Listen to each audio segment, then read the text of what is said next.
SARS-CoV-2 has close genetic similarity to bat coronaviruses, suggesting it emerged from a bat-borne virus. From a taxonomic perspective, SARS-CoV-2 is classified as a strain of the species severe acute respiratory syndrome related coronavirus. The strain was first discovered in Wuhan, China. So yung SARS-CoV-2, pandemic disease siya, tapos respiratory illness siya. Tapos fever, dry cough, fatigue, and shortness of breath yung mararanasan mo dito. Tapos COVID-19 is the disease caused by SARS-CoV-2.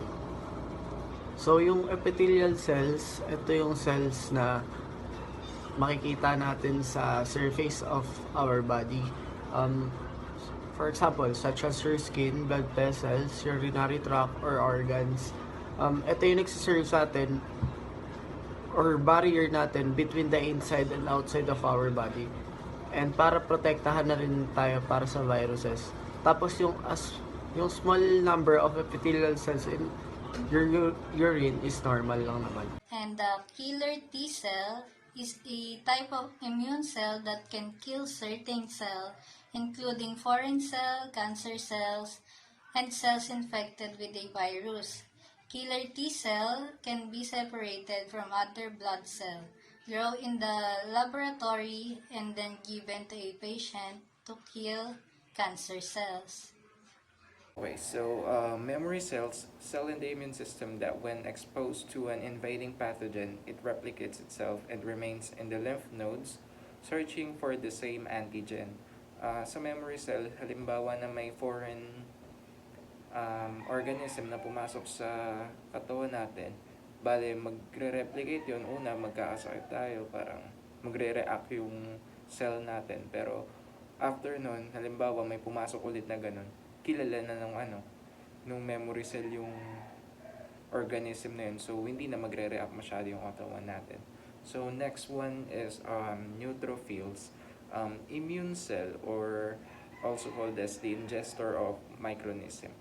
Fighter siya ng mga infections. It releases enzymes that will kill the microorganism. Hypoxemia refers to the low level of oxygen in blood, and the more general term hypoxia is an abnormally low oxygen content in any tissue or organ on the body as a whole. Acid in the blood.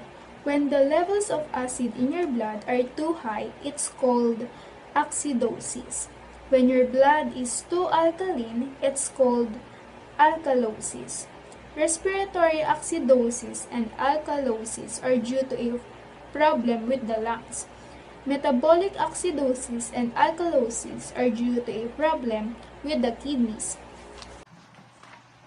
Angiotensin converting enzyme 2 is considered an important therapeutic target for controlling cardiovascular diseases and severe acute respiratory syndrome outbreaks.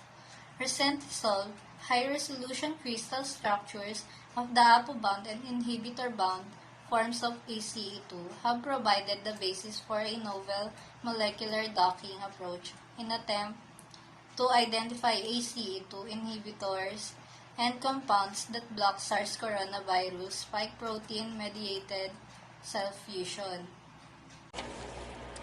mRNA 1273 is an mRNA vaccine against SARS-CoV-2, encoding for a perfusion stabilized form of spike protein, which was selected by Moderna in collaboration with investigators from the Vaccine Research Center at the National Institute of Allergy and Infectious Diseases, a part of NIH. Manufacture of the first clinical batch was founded by the Condition for Epidemic Preparedness Innovations.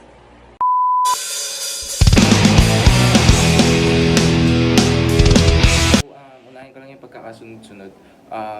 Unang-una sa lahat, yung mismong virus, which is the SARS-CoV-2, also known as COVID-19.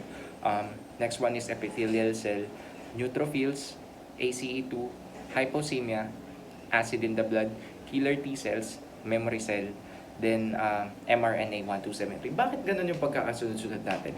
Okay, so start tayo dun sa mismong virus. Well, yung coronavirus na to, it can be transmitted through skin and by just through contact. Be transmitted through direct and indirect contact.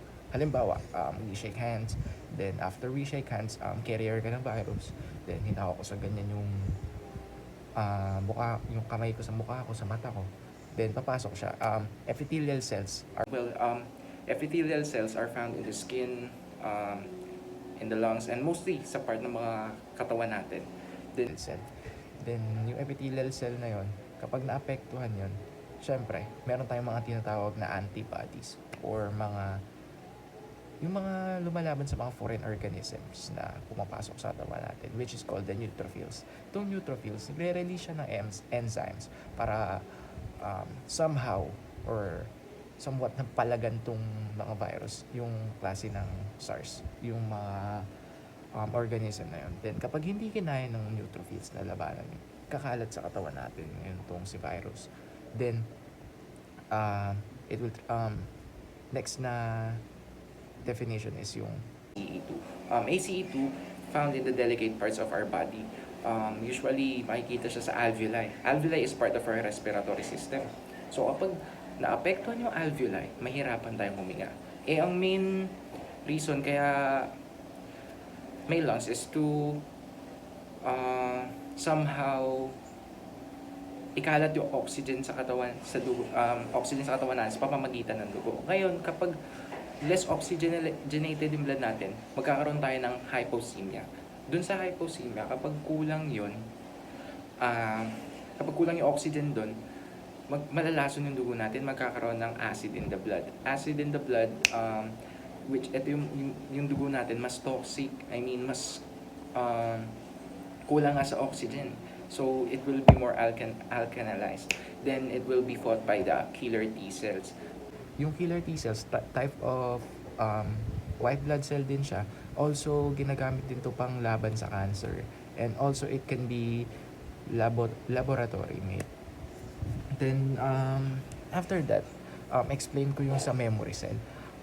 Next na killer T cells is yung memory cell. Itong memory cell, halimbawa na may pumasok sa atin na virus or organism, cell in the immune system that when exposed to an invading pathogen, hindi titirahin muna niya tayo. Tapos kapag nag-replicate yung memory cell, parang kukopyahin niya yung pumasok sa atin. So magkakaroon tayo ng sakit. And once na nakopya niya na yun, parang mafa-familiarize yung katawan natin, which will cause us to be result for us to be immune to that kind of organism. Bale, yung katawan natin hindi na masyadong magre-react doon. Then yung pinaka-last ginagamit na vaccine is yung mRNA 1273. Itong mRNA 1273, currently developing pa rin siya. Itong vaccine is more on protein kasi dun sa epithelial cell kaya mas mabilis kumalat yung virus dahil sa protein. So ulitin ko na pagkasunod-sunod: SARS-CoV, epithelial cell, neutrophils, ACE2, hypoxemia, acid in the blood, killer T cells, memory cell, tsaka yung vaccine na mRNA 1273.